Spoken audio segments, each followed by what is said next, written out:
Il y a plus de 200 ans, il y a eu une révolution américaine, un événement qui a littéralement changé le cours de l'histoire. Une révolution menée par un groupe de personnes insatisfaites, un groupe de personnes fatiguées de s'entendre dire ce qu'ils pouvaient faire, quand ils pouvaient le faire. Ces personnes en avaient assez de leur manque de choix et de liberté personnelle. Ces gens en avaient assez d'être contrôlés par d'autres, ils en avaient assez d'être opprimés, assez d'être manipulés, et ils ont eu le courage de dire « ça suffit, je ne vivrai plus comme ça ».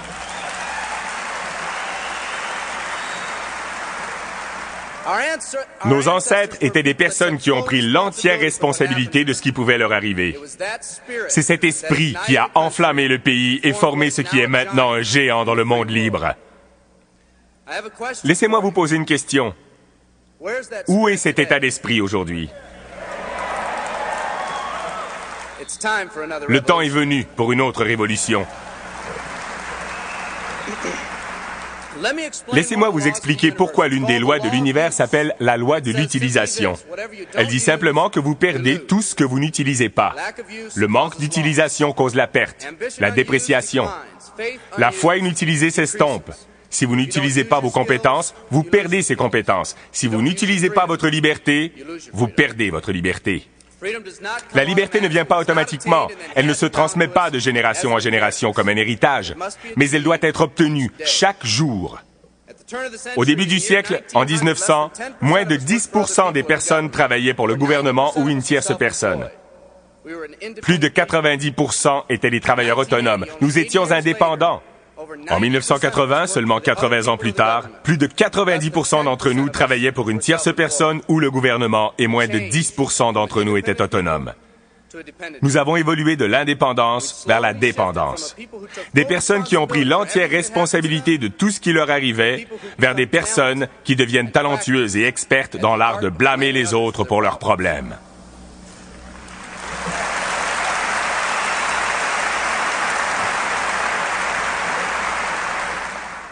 Notre géant s'est endormi. Nos ancêtres n'ont pas dit « Qui va prendre soin de moi ?» Ils ont simplement dit « Tout ce que je demande, c'est la possibilité d'être libre et la capacité de prendre soin de moi-même et de ma famille. » Aujourd'hui, nous élisons des politiciens pour qu'ils prennent soin de nous. Nous crions contre quiconque ose nous demander d'apporter plus de valeur à notre travail. Nous faisons tout notre possible pour répandre notre souffrance tout autour de nous. Et pourtant, personne n'est prêt à faire partie de la solution. Nous sommes passés d'une société qui payait en fonction de la valeur apportée à une société qui paie selon les droits et l'ancienneté, selon ce que nous croyons qui nous est dû. Nous agissons comme si quelqu'un devait assurer notre subsistance. Une partie de ce changement est due à la hausse spectaculaire de la conformité dans notre société. Nous avons tous appris à nous conformer. Des pressions incroyables sont mises sur nos épaules tous les jours pour faire les choses de la bonne façon, et pourtant personne ne se pose la question, est-ce vraiment la bonne façon? Un homme a dit un jour, « Je ne suis qu'une accumulation de miroirs qui reflètent ce que chacun veut voir de moi. » Nous vivons pour plaire à ceux qui nous entourent, et le plus effrayant, c'est que ces personnes font exactement la même chose. Les psychologues nous qualifient de personnes dirigées vers l'extérieur. Nous n'agissons pas, nous réagissons. Nous ne cherchons pas à être remarquables, mais à rentrer dans le moule. Nous sommes en mesure de répondre, mais pas de choisir.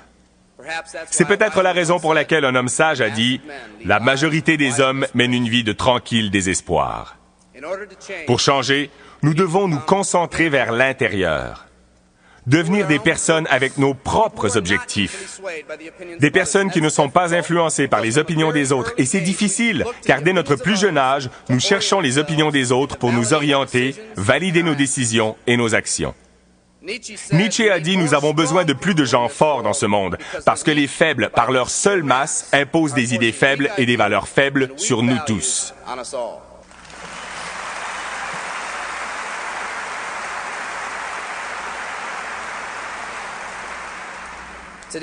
Les changements sociaux et économiques d'aujourd'hui réveillent ce géant endormi. Certaines personnes peuvent ne pas être encore prêtes pour le changement qui se passe aujourd'hui. Peu importe qu'elles soient prêtes ou non. Un vieux proverbe dit « Si vous voulez que vos rêves deviennent réalité, vous devez d'abord vous réveiller. »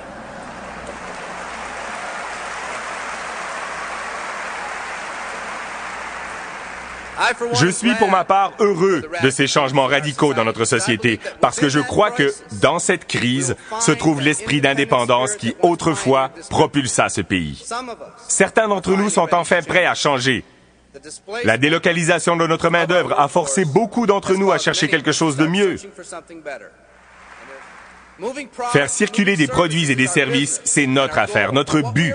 Mais ce que nous devenons en poursuivant cet objectif est quelque chose de beaucoup plus important. Il s'agit de raviver cet esprit d'indépendance qui aura plus de valeur sur le long terme.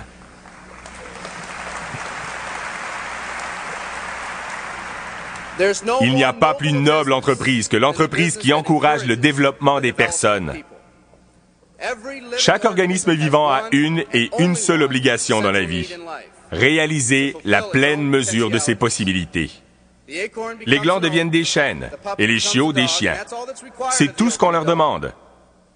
En tant qu'être humain, accomplir notre mission est beaucoup plus difficile. Contrairement à toute autre créature vivante sur cette planète, vous avez le choix. Vous n'allez pas pousser comme un arbre. Vous allez vous développer de la façon dont vous décidez et choisissez de croître. Quand une personne choisit de vivre, deux choses se produisent. Premièrement, accepter la responsabilité de sa vie prend une toute nouvelle signification. Accepter la responsabilité n'est pas quelque chose d'imposé, mais quelque chose qu'ils ont choisi. La deuxième chose qui se passe est que la discipline imposée est remplacée par l'autodiscipline. Ils acceptent cette discipline, non pas parce qu'elle est imposée, mais parce qu'ils ont eux-mêmes choisi ce qu'ils veulent faire de leur vie. Tout comme lorsque les hommes et les femmes, privés de leurs droits il y a plus de 200 ans, en ont eu assez et ils ont dit qu'ils n'allaient plus vivre comme ça un jour de plus. Une autre révolution est en marche. Elle ne vient pas seulement des Américains, mais de personnes du monde entier.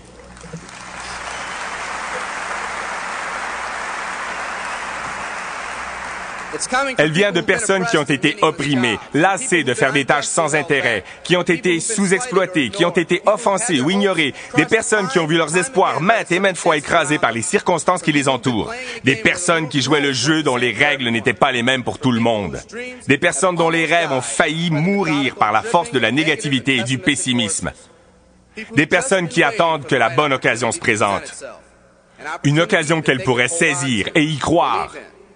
Un endroit où les gens croiraient en elle. J'entends le grondement de cette révolution chaque jour.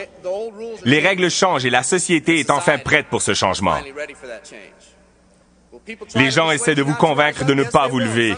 Ils auront parfois les meilleures intentions, mais nous devons lutter contre tout et tout le monde qui essaie d'influencer notre liberté. Et ils essaieront. Croyez-moi, ils essaieront.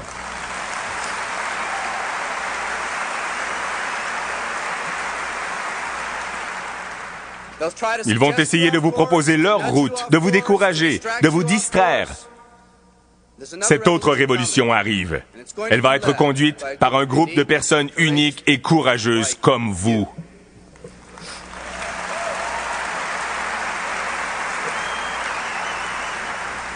Des personnes qui en ont assez de leur quotidien, des personnes qui veulent atteindre le sommet de la montagne. Et si quelqu'un vous dit que vous ne pouvez pas monter cette montagne, que vous n'avez pas d'expérience, dites-leur « Je vais au sommet ».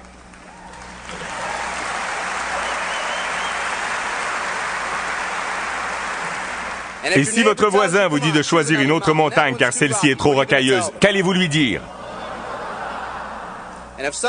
Si quelqu'un vous dit qu'elle est trop raide, qu'allez-vous lui dire?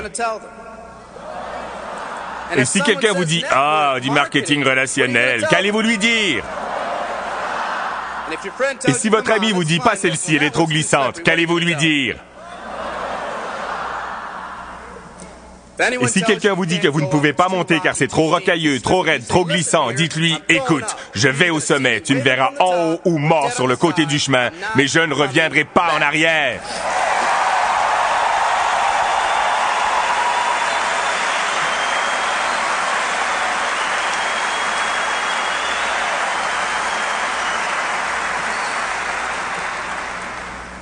Cette attitude de faire ou mourir entraîne quelque chose. C'est comme si le destin, le temps et les circonstances se rencontraient et se disaient « Écoutez, il dit qu'il le fera ou qu'il mourra. Autant le laisser faire. »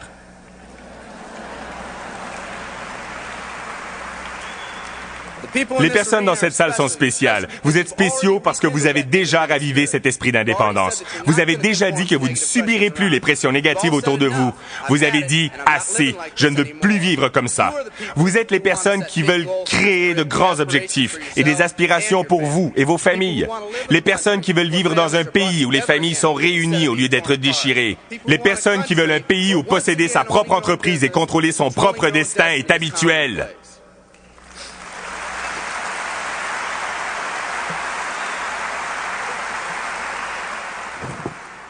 Vous êtes les personnes qui veulent un pays où chaque homme, chaque femme et chaque enfant est traité avec le même respect et la même dignité.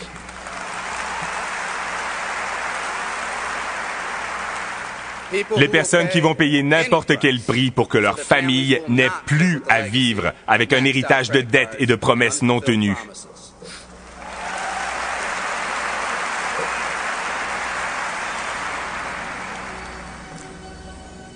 Aujourd'hui, nous sommes à la genèse d'une nouvelle révolution que des personnes comme vous et moi allons conduire. Theodore Roosevelt a dit ces mots il y a quelques décennies et je pense qu'ils sont particulièrement appropriés aujourd'hui. Il a dit « Nous voyons à travers les dangers du bel avenir et nous nous réjouissons comme un géant revigoré. Les grandes victoires doivent encore être gagnées. Les plus grandes choses sont encore à faire. » J'ai rêvé d'une entreprise qui pourrait nous donner la possibilité d'atteindre ses rêves en nous permettant tous de remplir notre propre potentiel. Je vous aime tous. Merci beaucoup.